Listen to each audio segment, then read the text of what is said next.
everyone. Welcome everyone. We'll be talking on, it'll be a nice fireside chat conversation about the disparities in the CPS system amongst African American and Hispanic students. Basically, the conversation started, our group idea stemmed from Mayor Rahm Emanuel closing 50 schools, and then looking at the numbers of what the numbers for the children in predominantly African American and Hispanic neighborhoods versus the schools and the surrounding areas, predominantly more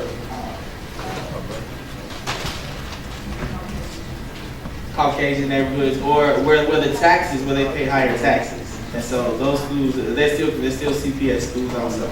But I'd like to welcome you all here tonight. So I'm gonna go ahead and get started. I'd like to call my group mate Breonna Taylor. She'll be giving you all a bit more information with her PowerPoint presentation. Thank you.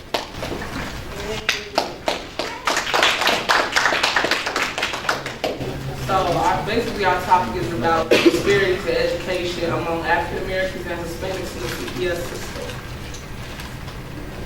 So when the closing of 50 schools occurred in 2013, the alderman, he wanted to fight, but few stepped up and said anything about the situation except the students and the parents who attended those schools that closed. I know Councilman Brooke has stated Morgan has been trying to set up a specialty school for deaf kids, and now you're going to see them close. CPS Chief of Communication, Becky Carroll, stated, I feel that every child, no matter what neighborhood or income, deserves equal opportunity to education and the resources that it takes. Carol Lewis stated, these actions are student safety at academic levels are at risk and will further destabilize our neighborhoods. A 9-year-old in Morgan Elementary School even stated, they don't even care about us, which showed that they don't really care about the minorities and how it affects the kids on the south side and the west side schools. Some of the community colleges face racism as well. Some of these institutions are racially segregated, like California State, and they said blacks and Hispanics perform lower at the high school level than the whites and the Asians because they don't have the same resources and opportunities as the Asians and whites do at their schools. They are not fully prepared, they drop out when they're frustrated, and many whites and Asians, as they seek higher education to masters and bachelors and PhDs, a lot of the blacks and Hispanic students fail to receive their associate's degrees. Back to basics. The roots start at the elementary school level. These are basically the basic teaching tools such as math, English, reading, science, and the standardized tests, which allows you to pass from grade to grade. I had to do that back when I was in working school, but with There's No Child Left Behind, a lot of the students are getting passed and they really haven't mastered the material yet. Some of the problems and challenges on the south side and west side schools, there's lack of resources, limited number of books. I remember when I was coming up, a lot of people in my classmates had to share books. It's really large class sizes, so everybody's cramped, everybody can't get the special attention that they need. And some of the teachers are unmotivated. They don't really care to teach our African American or Hispanic kids, especially the white teachers. And the No Child Left Behind, they just pass kids from grade to grade, and they don't really understand the material. The environment that has effects on the kids. The gang infestation is really bad in our communities. They're recruiting kids at the age of 9, and they really don't have a choice because of where they stay.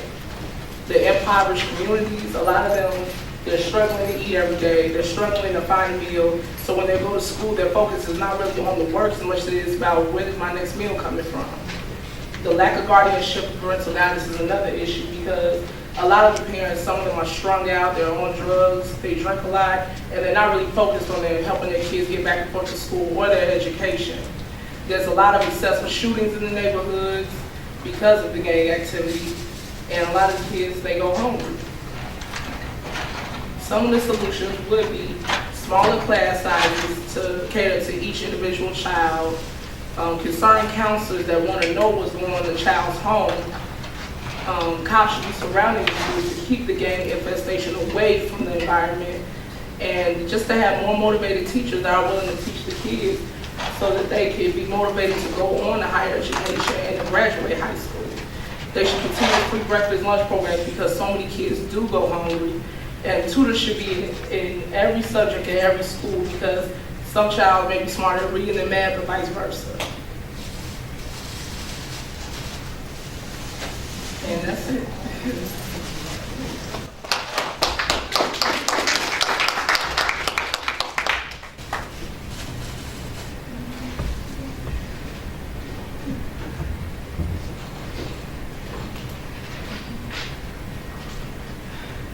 Good evening, everyone. Good evening. Thanks for coming out.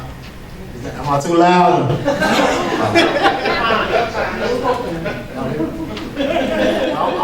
My name is Grayson, and I'm going to be introducing the speakers. And hope you all pay attention to the snacks in the back if you get a little hungry.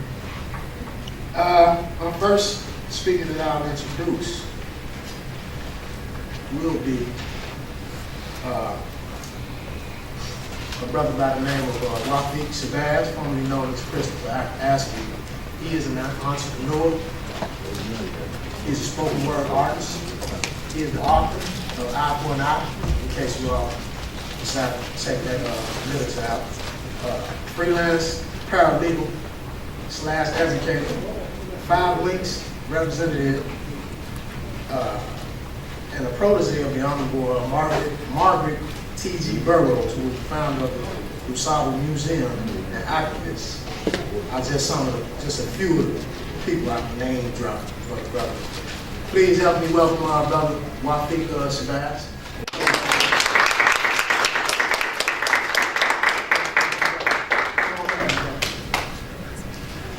My second panelist we have is a young lady by the name of Miss Ann Bailey. And she is an educational teacher, and she's been teaching in private and public schools for over 35 years. A few of the schools that she's taught in, maybe some of you may know, Alexander Dumas, which is a public school on 66 and Ellis, Carter G. Wilson, which is on 44th and Evans, and Inglewood School back in the 70s and 80s, not recently since it turned, for the worse. Sacred Heart Catholic School. Sacred Heart Catholic School. Please help me welcome Ms. Bailey to the panel.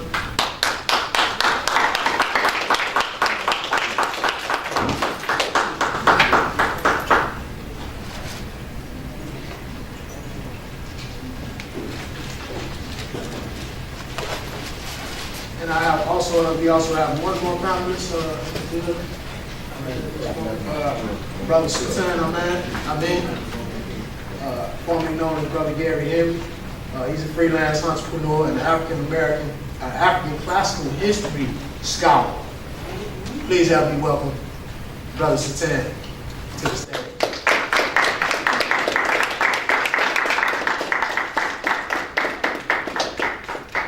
Yes, I see you all are excited today. Yes.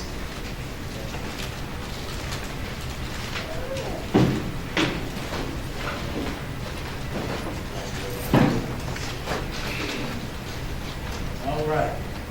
So I guess I'm the MC for the night. Beautiful. All right.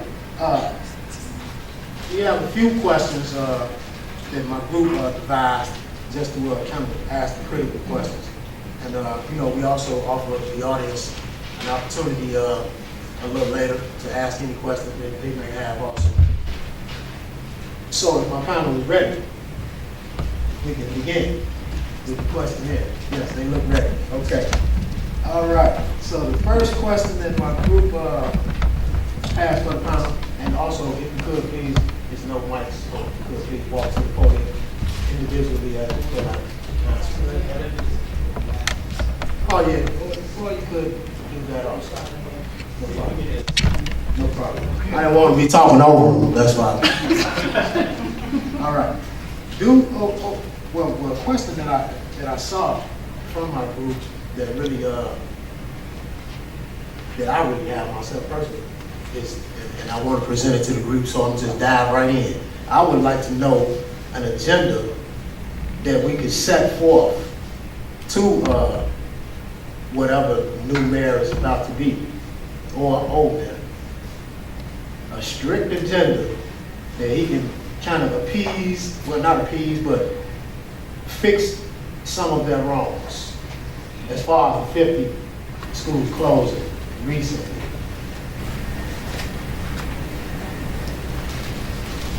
That's a good one. Please speak loudly. I just want to go straight to the thing. I'll say that. Yes. What we have is really a big plateau of hypocrisy going on with the political, figures. So happy. One of the things I want to address is funny. We had the lottery. The lottery used to be ran by guys on the street, like you dealt with prohibition, and then a lot of death happened with that, and things progressed where it became legal, and they could get tax dollars off from it, and it wasn't a problem after that. Then the lottery was in the hands of guys on the street. They had a policy with the numbers. Then they tried, when they took over, they said, well, we're going to use this money here, a percentage of it, for the schools.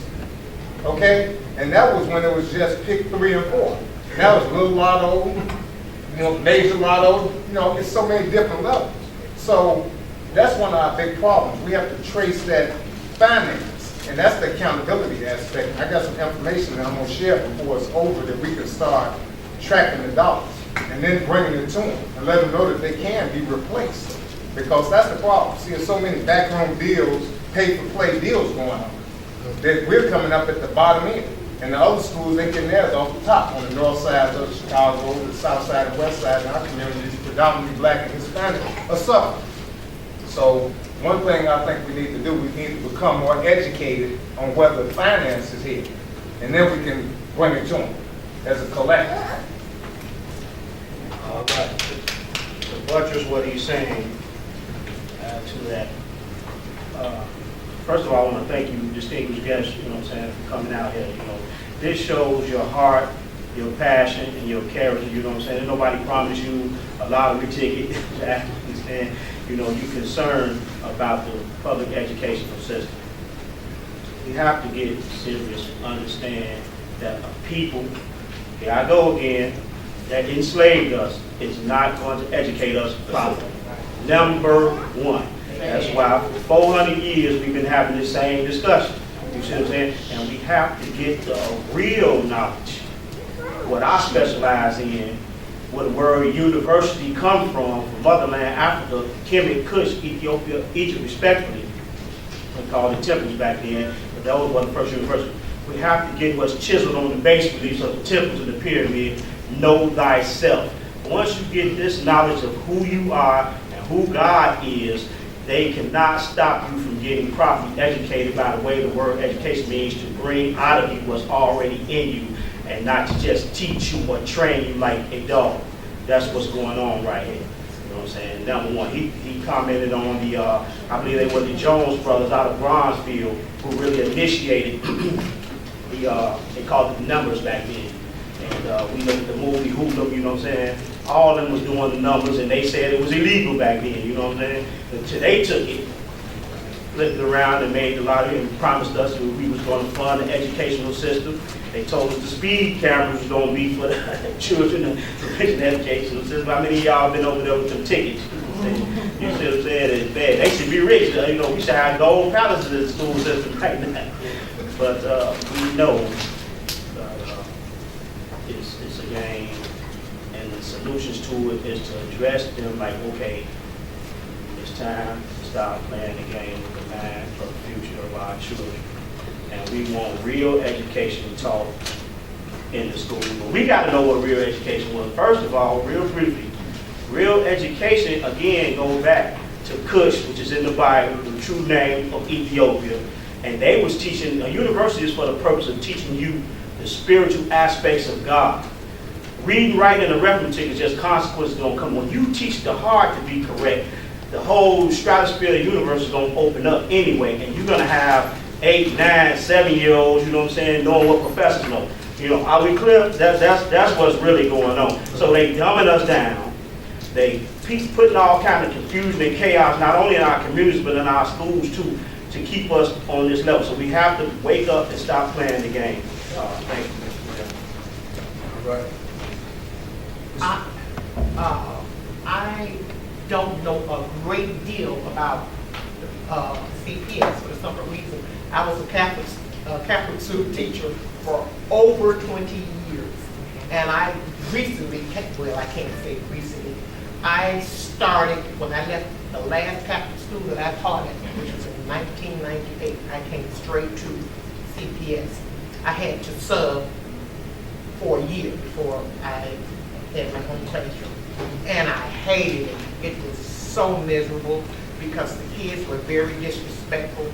And when I would go from school to school and classes, they would say, the children ain't nothing but the sub.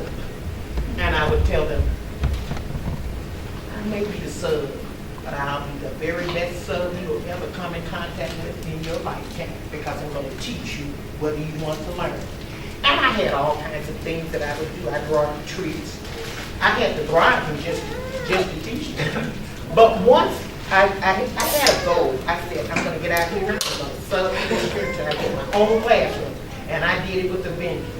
All the schools that I went to, the kids loved me once they found out what type of person I was. The bribery was a big help, because if they listened to me and did everything that they were supposed to do, whatever their teacher left for them is some of the things that I do in myself, because I was known for pulling rabbits out of hats. If the teacher was absent that day and didn't need anything, I could make it work, because I knew what to do from having the experience of having taught the Catholic system for the Archdiocese for 20 years plus. But it was, all of my friends used to tell me, you need to come to CPS. You need to leave the Archdiocese, and you need to come. It's going to be a difficult transition for you, because you're so used to the kids you taught all these years that you can do it. And it was the best move I could have ever made to come to CPS. It was difficult. Please believe me, it was rough. I had many days that I cried, but I learned how to deal with our beautiful children. So let me get this straight, Ms. Grandy. Going to CPS was the best, that was better than Catholic. When I left out of the last Catholic school that I taught at, which was St. nearby Chapel. Well, now, I that never was, looked back. that I wasn't didn't under look back. the Ron Emanuel regime, was it? No. Yeah. See, Oh, no. Right. Well, I just It was just in Mayor class and I saw Mayor Dingle. Matt Daly. Well, I was just in class and I saw a teacher won a couple named Stephen Elson. He won Teacher of the Year for the state of Illinois, and he's teaching out of Palatine. You know, so I'm not privy to Palatine, but I really don't see him that much on the news. So my question is, what he said was he often had one-on-ones with his students. So he may have a class of 30, but before he started actually going into teaching, he actually had a one-on-one trying to learn, see what their goals are. Could be considered a study a little bit, but he was trying to learn. Now, you coming over to CPS from Catholic schools, what was the difference as far as the students themselves and teaching the students and learning? That's a great question. Thank you. I try to ask Excellent hard question. Well, when I was, when I talked about Archdiocese, we had religion first thing in the morning. So any of the things that the children did that were negative, all we could do was say, but Jesus wants you to do that. And we would look at it from a religious aspect. And then the parents were paying tuition, and they didn't take any crap off their kids. If we told a parent, your child did this, that, other, I'm checking. You don't have to worry, you won't have that problem again. Anything that they did that was negative, we didn't have that problem anymore, because they were paying big bucks for their children to go to a Catholic school. Not only did I teach the Catholic schools for 20 years, I taught at Lutheran schools, I taught at one Christian school, and I taught out in Harvey, Illinois. I love their system out there, because they would, well, I taught for 2 years with them, and they would call you and tell you the list of schools that were vacant and what grade level they had. And so, Miss Bailey, what grade do you want? What school do you want to go to? And all I could do is, I want to go to such, and I would go there. The reason I would, and another thing that I had to do when I was working with Archdiocese, I had to leave from time to time because they were so the racism was unbelievable. I tried to tell everyone that I could, but I just couldn't get it out of myself. A friend of mine, who was my colleague, and a parent, we got together, we tried to get the public to understand the racism that we had to deal with being Catholic school teachers. Now, of course, the pastors and the nuns, they weren't going to show it in front of the parents, but when we were away from the parents, the way they talked to us, it was absolutely humiliating. I'll never forget, I had a pastor, someone told me he had died, and I said, oh, well, bless his heart. Right. In my mind, I was thinking, he won't be missed, not coming from me. I'll never forget, we were having a fundraiser. You know, in Catholic schools, you have to sell candy and fruit, you know, apples, oranges, for their fundraisers. You know, everybody buy the chocolate candy bars with the almonds and that type of thing. They had all kinds of fundraisers. Popcorn, okey-doke popcorn, things of that nature. I'll never forget, he said, I was told that some of you all don't like the way I run things around here. And if you don't like the way I run things, you can let the doorknob hit you with a good Lord split you. He said this in front of all the students of the school. And I was thinking, well, what can we do? First of all, we need the money, we have to work. Although I know it was a pittance of a pay. We didn't make a lot of money. Trust me when I worked for the Archdiocese. And they're still not making any. The ones who are still teaching for them.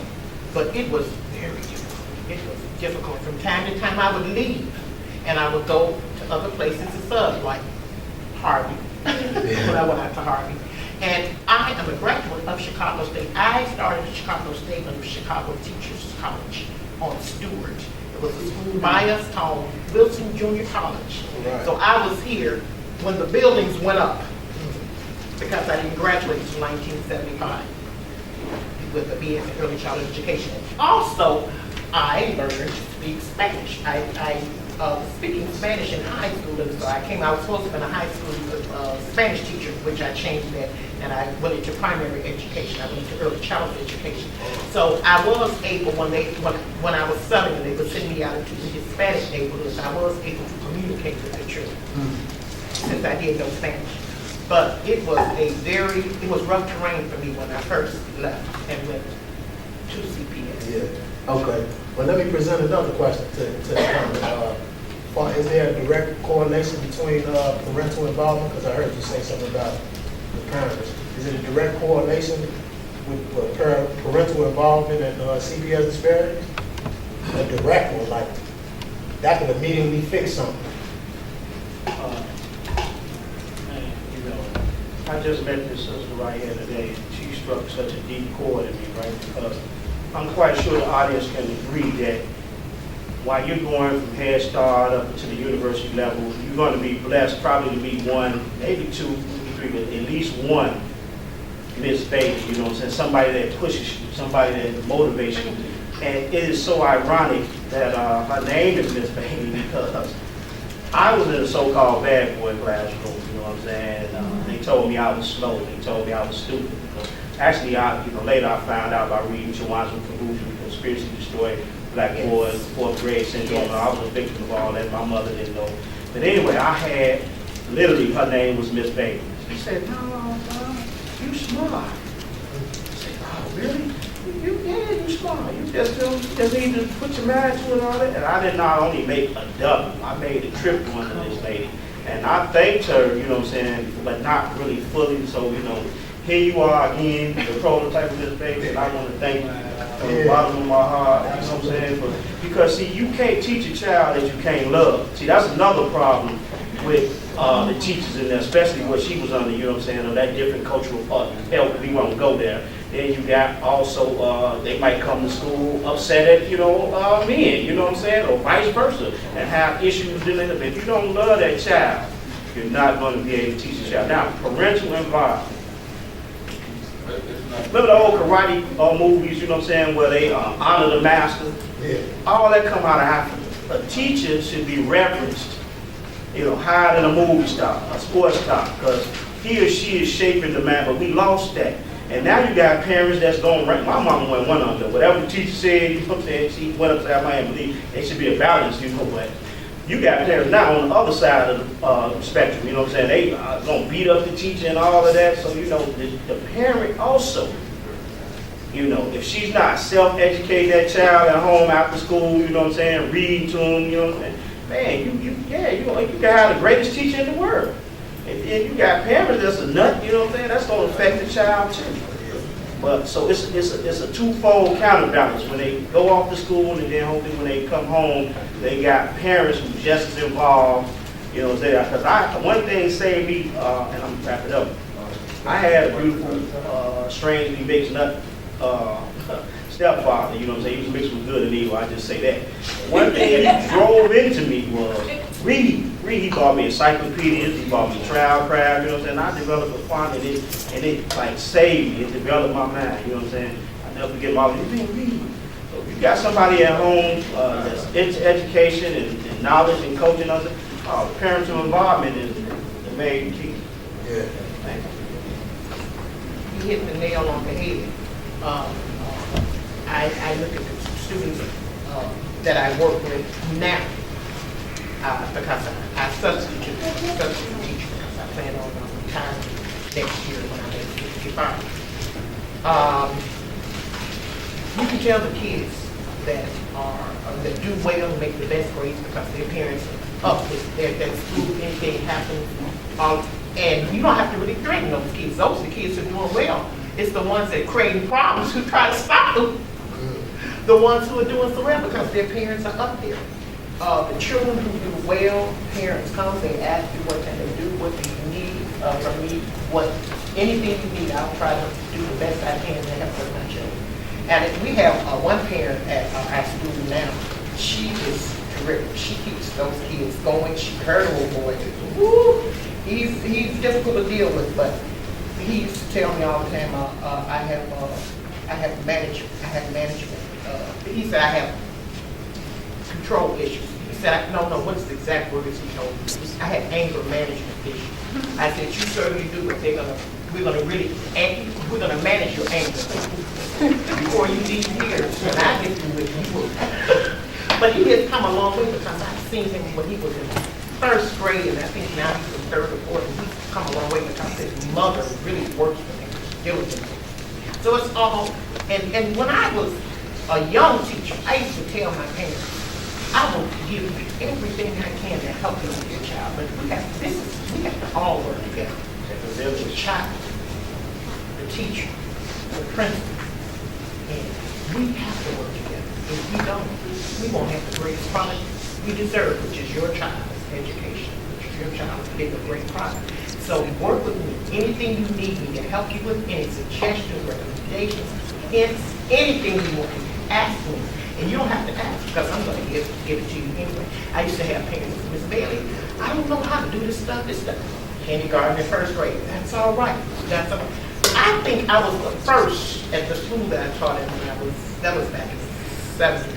I said, why don't I ask my principal? I said, is there any way? I said, a lot of the students aren't understanding the things that I'm teaching them because when I taught kindergarten, I made sure my children could read before they went to first grade. The principal loved how I taught so well, so she said, I'm bumping you into first grade. And I told her, I don't want to go to first grade. I am not going to first grade. She said, oh, yes, you are. I said, well, okay, we'll have to see. I went to first grade. So the kindergartners that I taught were my first grade. So they came to me knowing how to read, and I wanted all the kids who came out of my kindergarten So could walking that, through the door knowing how to read. I want a Basic good, sentences. I want a good for familiarity, the solution, because that sounds like to me what you're saying, that you already prepped them in kindergarten and then they would come. So would you have taken them another few years?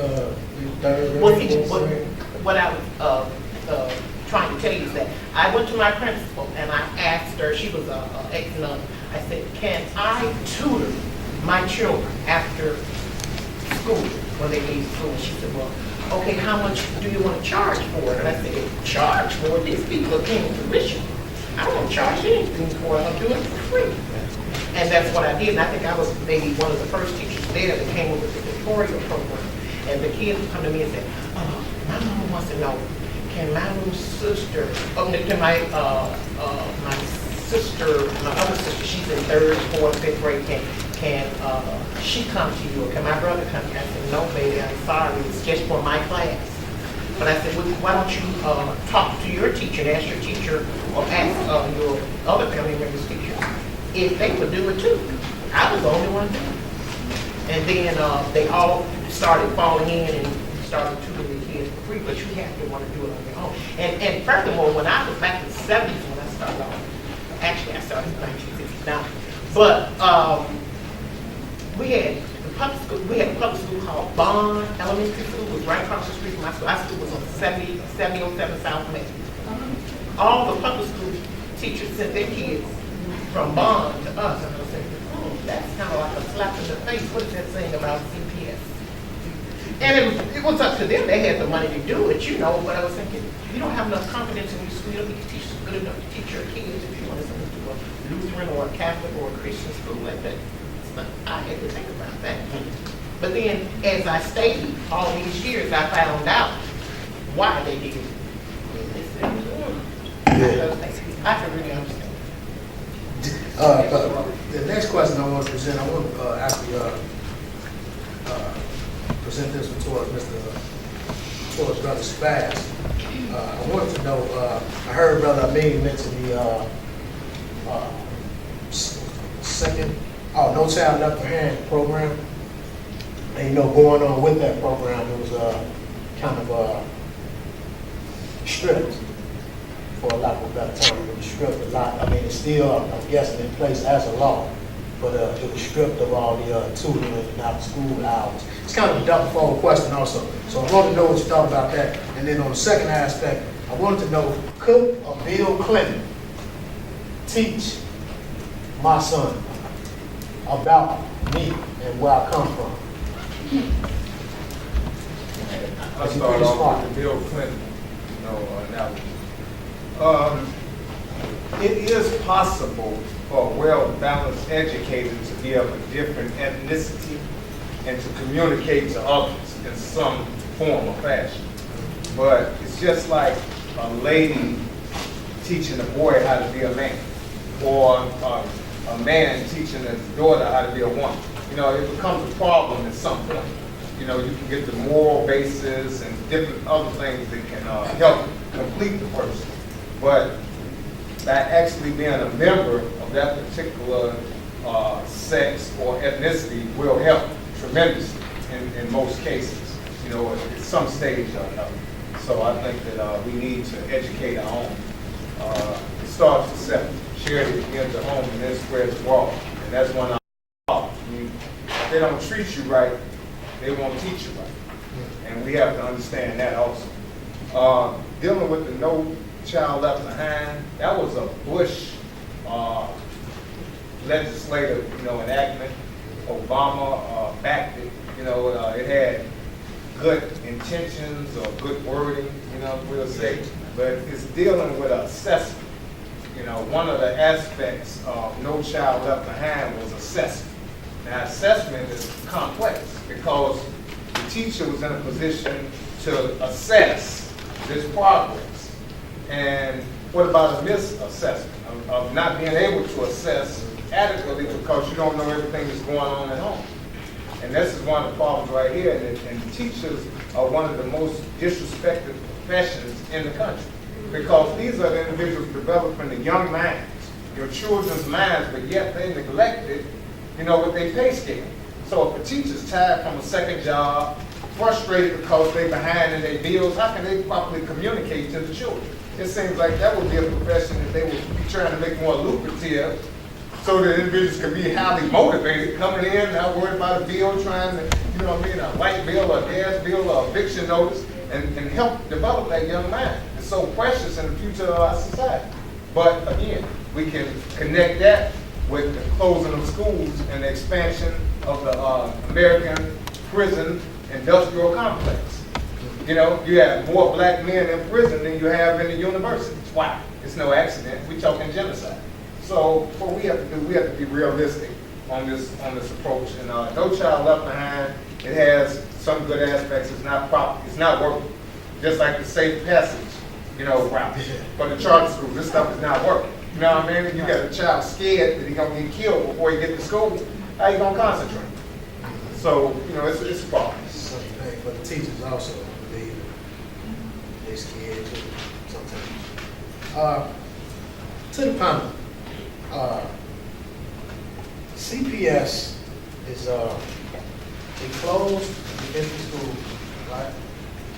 And then I was just, now there are some victims, I want you to know, because actually my professor was on the campaign as far as getting public schools to teach African American studies to the kids right now. So it is some kind of progress, but I'm more so concerned with the big difference, especially in high school, as far as males not graduating at the same rate as Asians or whites. So, and I'm saying that because these are males that could become educators. These are young women that could become educators. So if they do slip through the cracks and pass the teacher test, right? How they gonna get in? How would they be able to get in there and teach your son, my daughter, accurately, right? When they went through the same things. Should it be a re-education all the way up, top down? Go ahead. Okay, first of all, let us tell the truth and let us be clear. We don't have to reinvent the wheel. This is not some big, mysterious boogeyman here. We can look at, you know what I'm saying, the teachers like Miss Bailey, Martha Stewart. How many of us remember Martha Stewart? You know what I'm saying? Her school system. We can look at what the urban prep doing, the brothers who graduate 100%. Yeah. And we even should have expeditions that go over to China and Korea and see what they're doing. We should study successful systems and see what's working and get it what. You have to understand. They don't want you to have success. This is systems analysis. Systems analysis is the system is designed to put out what it puts out. So you see the garbage, it's by design. I mean, look at all the movies, The Simpsons, and that dumbing down not only our children, us. If you keep allowing nonsense to go in your mind, you got to guard this very, very carefully. That's why ancient ancestors had cobra on their crowns. We got to understand what that was that was the symbol of thought. And you don't allow anything to enter your mind. So if you read a Donald Goins book, you know, the next thing you know, you're going to be offended. Or you read a mystery murder book, or you read Addicted, you know what I'm saying, or whatever, you know, there you go. So you have to be very careful and guard the mind. That's why they had the cobra and the vulture on their crowns. They guarded the mind and what went in because they knew eventually it would come out. Now, once they know we serious, they're going to come against us.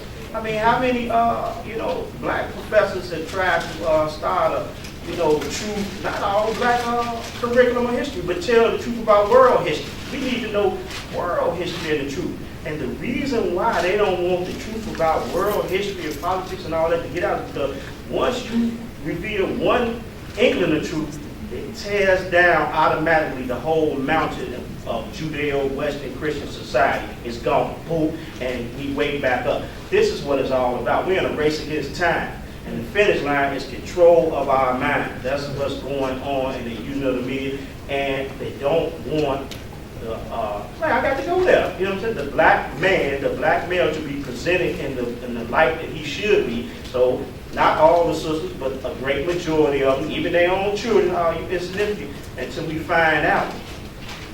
Man and woman is equal, but our roles by ordainance of God is not the same. I can't out-woman you. And, speaking for me personally, you certainly can't out-man me, you know what I'm saying? So we have to lay up here and make these work. And again, we have to go back into what works. I studied the past. The man of the future is the man and the woman of the past. It was working back in our great-great-grand. Only did the black family break down after the 60s. You know what I'm saying? Re-envision the appeal, here come the white women, it was working. We got to go back. Because this right here, modern day society, we done retrogress. This, it's up for it. And this is by design. So we have to follow the right blueprints. Whatever's working, whether it's in Korea or down the street, we got to study it and implement and be prepared for them to resist it tooth and nail, because that's what they're going to do. We already know it ain't about us behaving correctly because the Black Panther was behaving correctly, and you see what happened to them. Right. I was just, that's a good segue to what I was just about to ask, actually. About the, they started the free lunch program. Teach. Well, back ago. But since then, CPS has been getting $800 million a year for a free lunch program, right? Which would cost, this would be the equivalent of like maybe 2,300 students for lunch for a school year. Now that money right there, along with the lottery money that was spoke of earlier, that money right there should be allocated elsewhere. And I would like to know where you would allocate it. And specifically what you allocated for.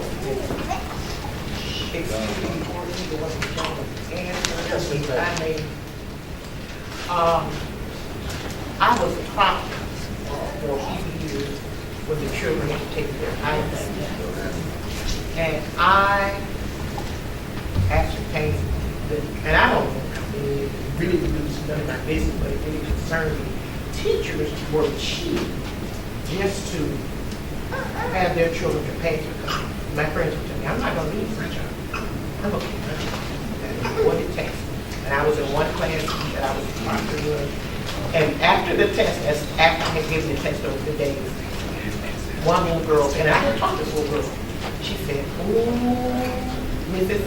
change her name, Miss Johnson, I don't know what we would have done if you hadn't given us the answers to this test."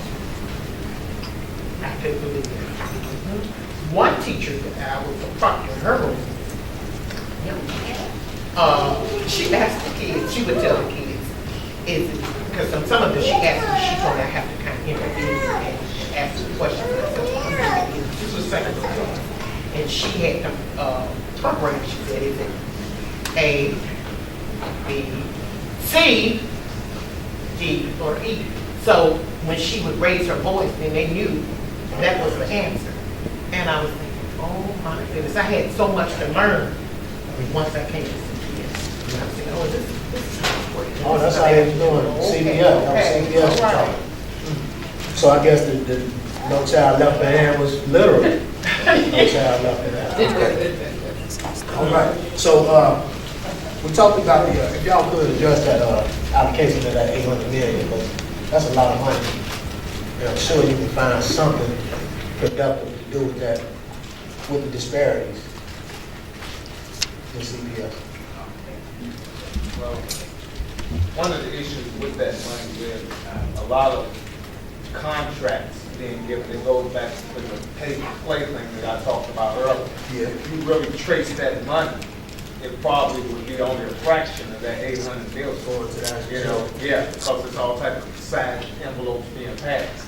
And it would be probably a better economic way to feed the children, as well as give them some up-to-date academic books, computers, and things like that, because our curriculums are outdated. The schools are dilapidated. You got children wearing coats in the classroom. You know, these type of things right here. It's raining in the class, buckets in there. So when you have that type of situation right there, you know, that needs to be addressed also. Child sitting there cold, how can they concentrate? You know, and then a lot of the meals that they are providing are insufficient. So let's address that too.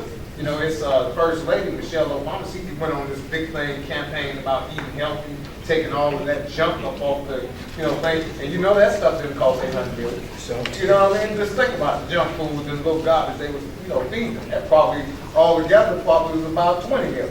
You know what I mean? So where's the other $600 million? You know what I mean? And 680 million, 980 million. You know, the whole thing is this right here. The number game is something. And this is what people play.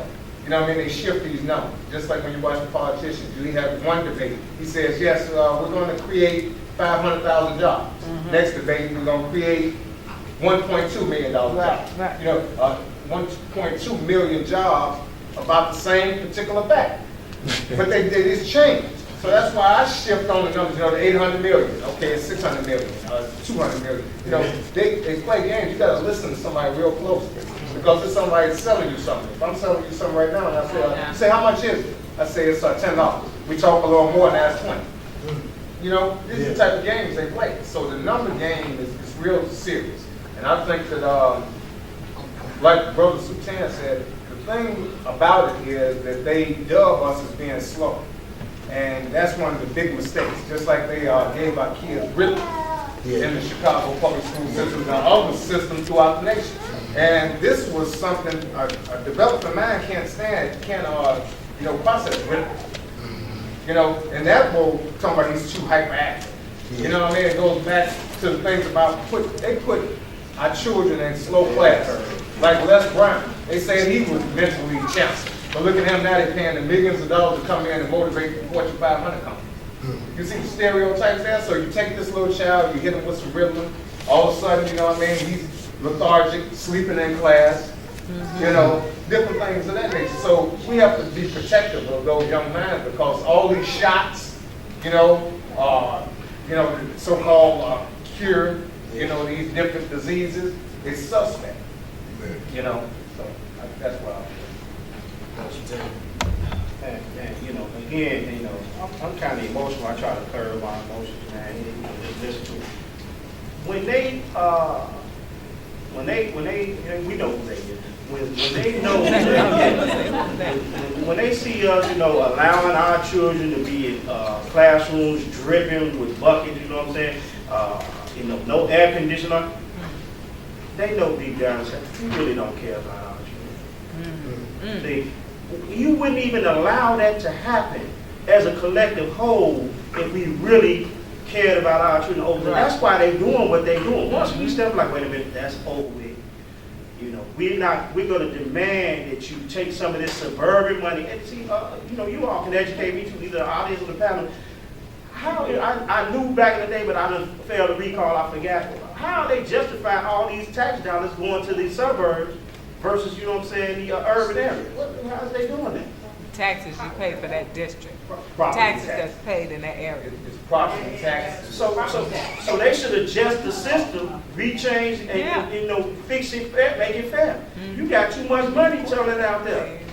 We want computers and sophisticated labs as well. And then, But why would they do it if we don't say anything? That's what I'm saying. Now, what is this? It's not gonna help unless we all get together and do something about it. Good, so let's come up with something for tomorrow, right now. And I want to interject this right here. See, that's the type of righteous anger that we must have. We're not trying to excite, we're trying to incite.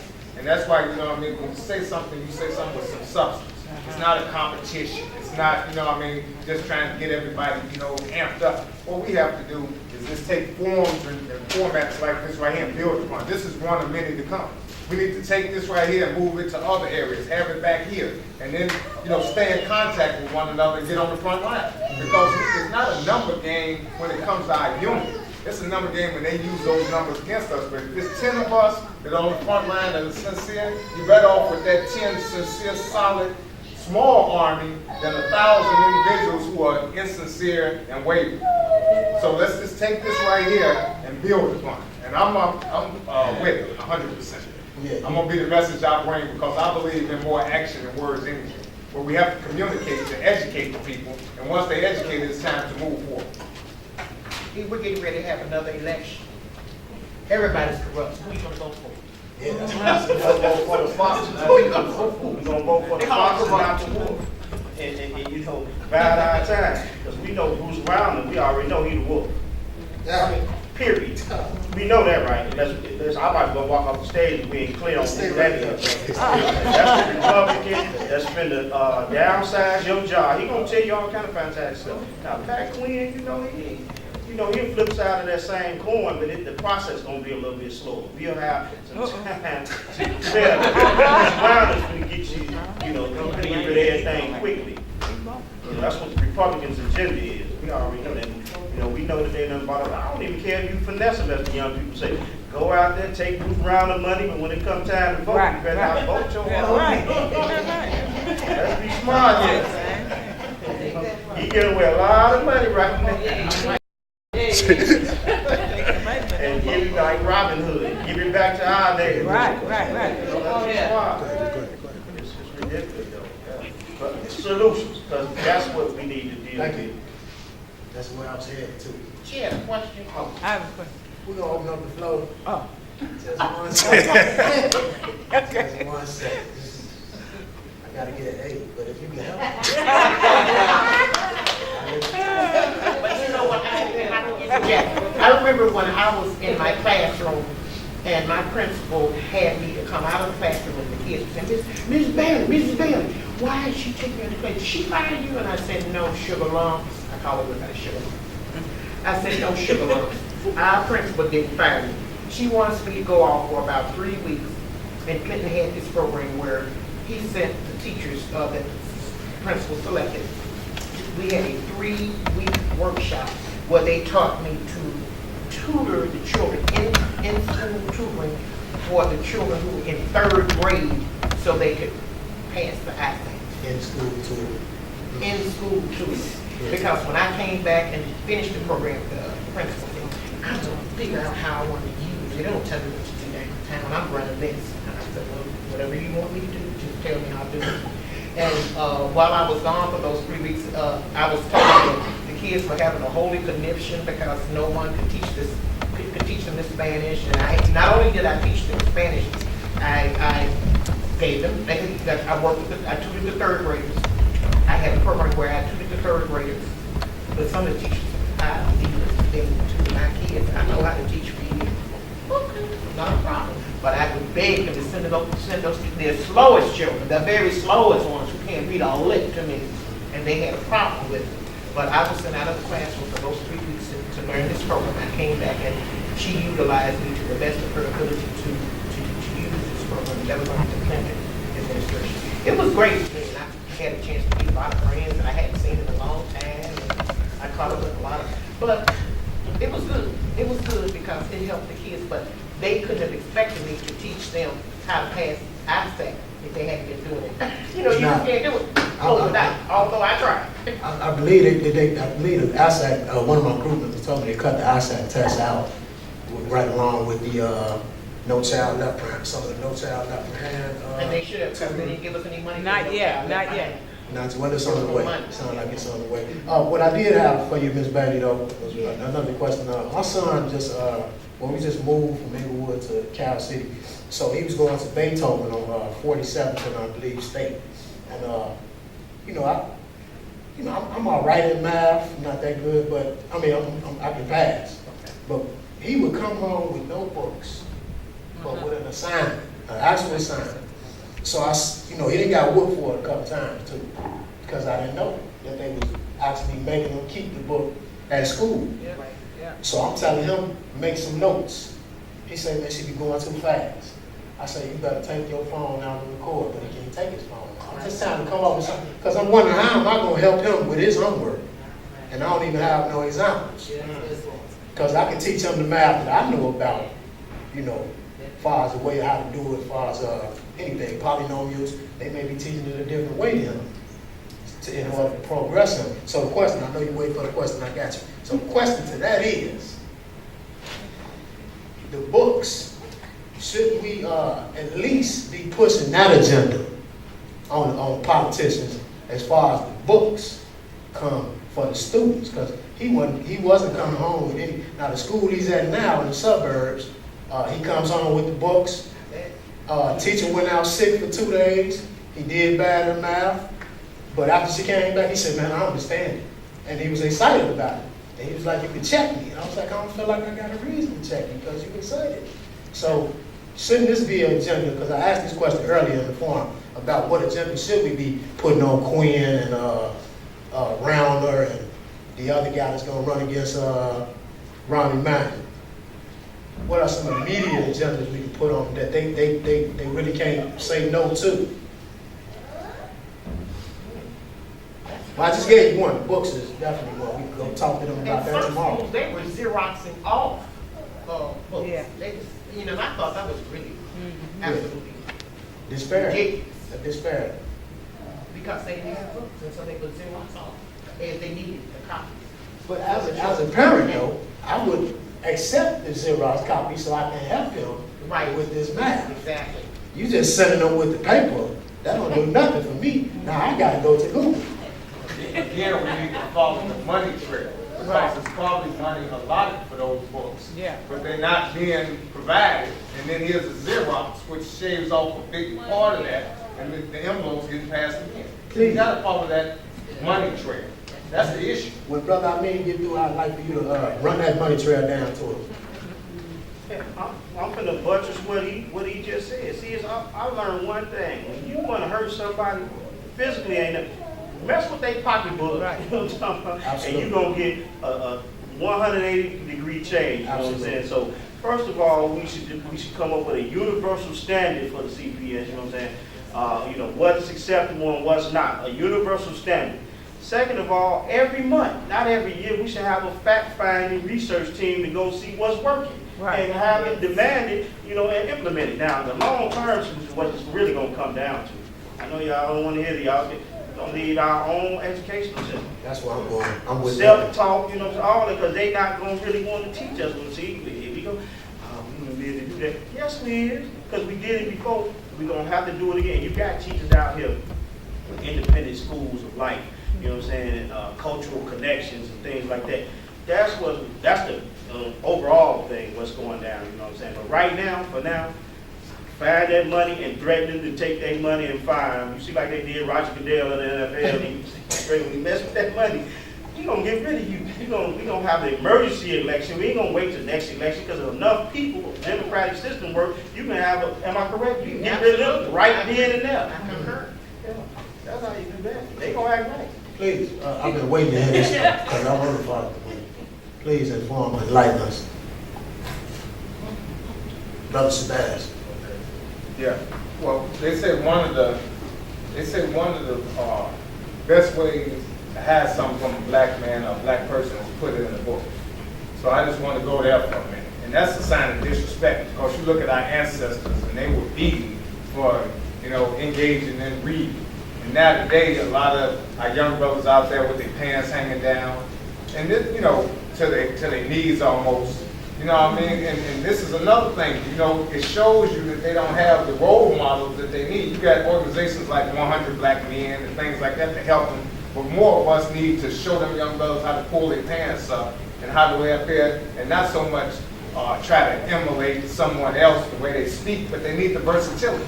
Because we speak Ebonics, remember the big Ebonics debate that went on, you know what I mean? It's just black phonics. So there's nothing wrong with Ebonics. I think some of the most educated professors even do it. Yeah, I'm chilling, you know, I'm just sitting back cooler today. But they know how to get, you know, on the level where they can be articulate as well. That's our versatility, that's our strength. So it's nothing wrong with, you know, speaking Ebonics here and there. But what I'm saying is that that's your whole dialect. Then something's wrong. We need to be, you know, versatile within that. I'm saying that to say this. Going back to the money.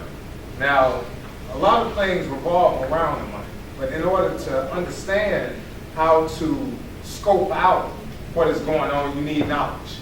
So it starts with some of the information I have with me here is, this is dealing with Chicago Public School fiscal year 2015 budget. Now right now, presently, it's led $665 million deficit in the CPS system. Okay, now, dealing with this, what I'm speaking on, the Chicago Public Schools fiscal year 2015 budget, we need to tap into that, so make some notes of it, and I'll try to expedite what I'm going to share. It says, users will be able to find documents and use interactive tools to help them better understand the proposed CPS budget for fiscal year 2015. The interactive features allow users to easily click through the budget, drilling into specific budget line details or staying at a high-level overview of the district. Users can view a number of areas of the budget, including revenue and debt, while also looking at every CPS school and department. Each interactive report generates graphs and charts, which will make budget comparisons visual and easier to understand.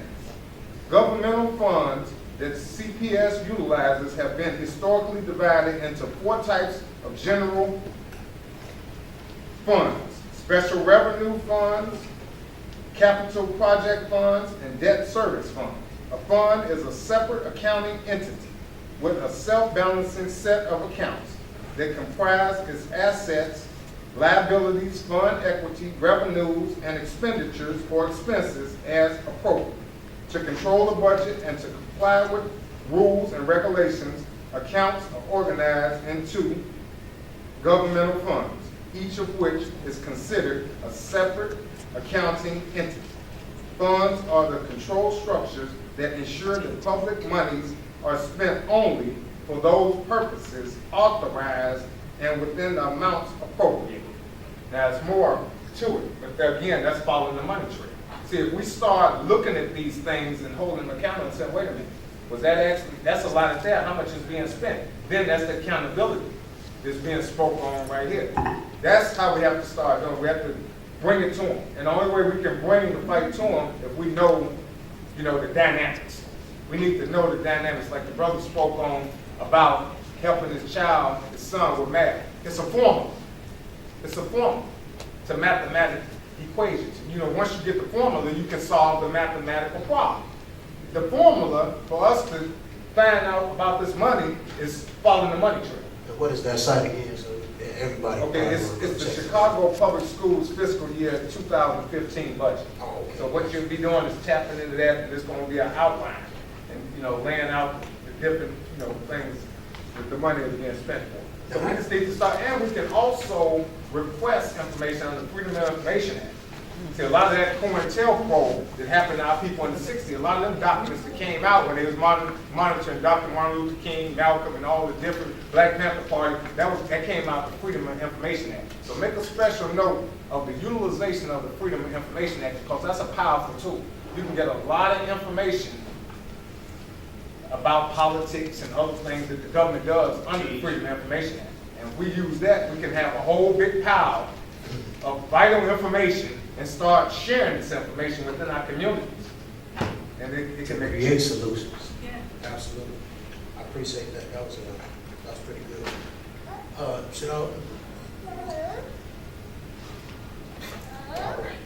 All right. Down with me, y'all.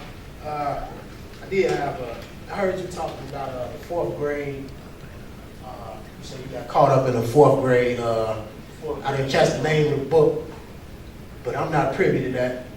And I'm sure there's some other people that are, but if you can help me Jawanda understand. Kunjufu. That's what we're talking about. Huh? Jawanda Kunjufu. Yeah, I'm not privy to that, so if you can help me understand that, because I'm gonna see if I can relate that to what's going on today. Well, that's why Professor Harris is such a wonderful professor, because he was aware, he knowledge about the teachers, educators. Say, we couldn't hear you.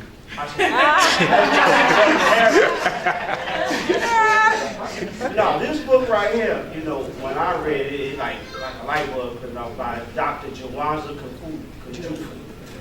And he talks about how really children are born, boys and girls, we're born geniuses. Because we coming straight from the womb. Our great-grandmamas knew, they still talking to angels. There's some truth to this right here. Your mind is fresh, it's clear, you just come from heaven, you just connected. And the ancients knew this, you see what I'm saying? So they realized it too. We know who they is, you know what I'm saying? They realized it and said, wait a minute, we got to dumb this down. We got to dumb and put you in a sterile box. Yeah. That's why if you go to suburban schools, they got the latest equipment right there. They going on field trips. They cut open frogs. We're not doing none of that. In our school, and it's dumbing your mind down, just getting everything out of the book. And the way our right-oriented brains work anyway is hands-on. Learn as you go anyway. And they knew that. It had you. James said run, spot. We don't even learn like that. We learn by actually doing. Yes. You see what I'm saying? And they knew that. So he breaks all this down in the book and how they try to destroy the young black mind. You know what I'm saying? And it happened to me. Well, by the time I got to fourth grade syndrome, you sit in school. The teacher don't like you. You know what I'm saying? She's putting you in the corner, you know what I'm saying? Ain't no real male role models around, and really ain't too many sisters, but a lot of white women back in the day. And they put out your life. That's what it's talking about. And they did, we studied and read, and the parents read that, they were there to count it. He also touched on the bell curve theory. We all familiar with that. Well, those who not, there's a white professor who said that we behave like monkeys. Go ahead and correct me on that. Familiar with bell curve theory, right? Uh-huh. Charles Murray. Yeah. Said that, it's not the social ills, it's our own genetics. Right. The reason why, why we're failing. Some more hogwash. And then they get our parents in there, who want the best from us and razzle-dazzle them, and we're gonna take them to camp, and we're gonna introduce them to Ritalin, and they got HDAD. Now, they done manufactured a psychological disease that wasn't around. Right. We called it sugar back in the day. And you Right. hyped up and all of that stuff. And then put them on drugs, and we all know what psychotropic drugs do. You know what I'm saying? It makes you addicted to these psychotropic drugs, and it takes you down further in the hole. That's why I told my sister, you better not put my nephews on no Ritalin or nothing like that, man. Just talk to them, deal with them, you know what I'm saying, all that stuff. Now, some people have swear that it helps, but, hey, I think it's a better way to deal with it. I know that that's part of their plan, to mess our youth mind up right there, along with these vaccines and all that. But it's so crazy now, they say the AIDS wasn't killing us quick enough to become a Ebola. So Right. I don't even know. Yeah, that's all CBL. We gotta get back to CBL. Yeah. I just was informed that it's a resource hub that's supposed to be built in Goose Island. Now, my question is, will it hurt us or will it